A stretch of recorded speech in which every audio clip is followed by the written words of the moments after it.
Alright, guys, so I want to give you guys a quick little review of Loki. So Loki just did it just wrapped up its season. Um,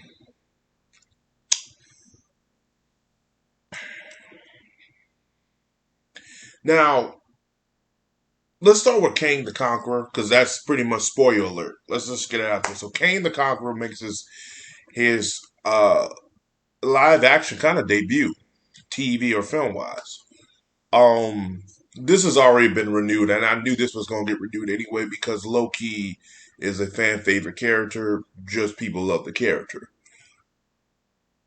Now, moving besides the whole thing, what I said earlier, I think a couple videos ago about the whole him being bi, like I said, that wasn't, like I said, it wasn't pertaining to the story of the character. And just like I said, we didn't need that added. I mean, I think that was just a waste of time. You can do it, but let's focus on the story at hand. Let's just focus on getting the story, the movement pieces for the TVA and the Time Bureau, whatever you want to call them, and let's move on from there. This episode wasn't like the best season finale. I mean, if I have to compare it, I still think Falcon and Winter Soldier series finale is a little bit better. But this one had a lot of context and a lot of dialogue, a lot of future reference of what's going to happen in the near future for a lot of things. With the timeline all fucked up now, multiverse theory. So that's what they're doing. Um, I love Kane the Conqueror. If y'all know. Huge fan of them. I'll probably do a separate video on why I love Kang the Conqueror, and it started from Avengers: Earth's Mightiest Heroes. So when I saw this version of Kang, I was really mad. I said, there better be another version of him. Yet he stated in the show that there's going to be multiple variations of him throughout time, and he said, "Hey, you might not want to kill me because I'm the most easygoing one. My other versions, not so much." And it's just it's just I said okay, cause cool, cause he was doing all that weird shit. And I said this is not the character. I said God, they're gonna fuck this up too. That's two characters fucked up, Taskmaster and Kang. I was about to go rant, but I started watching and I kept watching. I said okay, cool. So it starts explaining. And you could tell he's the older version, the more wiser version, the one that's like, you know what, it is what it is. I'm not gonna really sweat on it too much. And he sees all, the man that knows all. And there's two. He said it. There's two paths you're gonna take: the path of redemption or the path of vengeance. And the path they chose, well, is what we're going to get with these multiverses. And I kind of did like that. And I like there was two sides to a coin, and I already knew what coin they were going to flip because we have all these movies coming out, which again, that kind of does spoil a little thing if you're not in the loop with some of the Marvel shit. If you don't know what's going on with Marvel TV or Marvel films, you may not know. You may know what they're about to do, but then again, it was still cool to see it. Um, so next season, but see, I'm not gonna focus too much on what's going to happen in the future of these other films because that's not the point of this. Let's talk about the series as a whole. Um, a lot of ups, a lot of downs. But as a series as a whole, season one, it gets a straight 8 out of 10. They had that one episode. If that episode went there, probably a 9. But out of all the series that Marvel has done, from the Falcon to WandaVision, this is actually one of the best ones. I enjoyed this a hell of a lot more than all of them. This should be getting a nominee for an Emmy, but again, they didn't come out around the time for the Emmy, so it won't get nothing.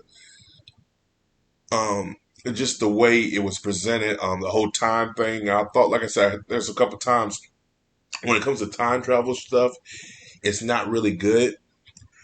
Um, for most shows, I mean, I surprisingly Doctor Who's still on the air. I mean, I'm not a huge fan of that concept, but that works for some people. And I thought they did a pretty good job. And then when it got to the serious meat and potatoes of the story, they did it. Um, all these Loki variants and all these Loki versions. Pretty cool to see. Um, and then the female Loki, um, she straight up want vengeance. and you could tell she wants it, and that's how all Lokis are. Um, Very conniving, master manipulators. Some are, especially Tom. Tom's Loki, and vengeance characters. They want revenge. They want their vengeance. Um, and it was just a cool, neat way to see that. Um, and you feel her pain, like you see where she's coming from, but then Loki, the Loki we know, is straight up like, hold on, wait a minute now, we about to fuck up some real shit here. Let's stop. And he's like, he ain't lying. Like when a liar can tell us when someone else is not lying, then you might want to be hesitant. You might want to say, okay, something about to pop off, and that's kind of what happened. Um, but overall, I enjoyed the show. Like I said, there's a couple things I didn't really like about it. I mean, maybe certain plot points were due. Now you probably say to yourself, would you introduce Kang the Conqueror in this show? Probably so, because you could tell where Marvel and Lucasfilm and Disney is going. They're going TV land, and I think it's best to watch these shows. And I think out of all the shows, from Falcon the Winter Soldier, from WandaVision, Loki will probably be one of those shows that will going to impact. It's going to be that bridge for for the bridge for this multiverse. It's going to be a bridge. And when season 2 come out, watch that closely because it's going to play a factor of what's going to happen next. Now the question is when we're going to get it. Now here's the funny thing: I don't think we're going to get Loki until after WandaVision. I mean after Dark mm, after Doctor Strange, because it will make more sense. Um, I mean they could do it prior to that, but I think it would be better till after. But again, I don't know. That's up to Marvel in general. So, but my best bet would be after Doctor Strange. I was about to say Doctor Who, but Doctor Strange. We all know Spider Man's coming out this year, so it won't come out before that, and it won't come out after, right after. So I see maybe Doctor Strange if it gets a summer release, and then boom, boom, boom. So yeah.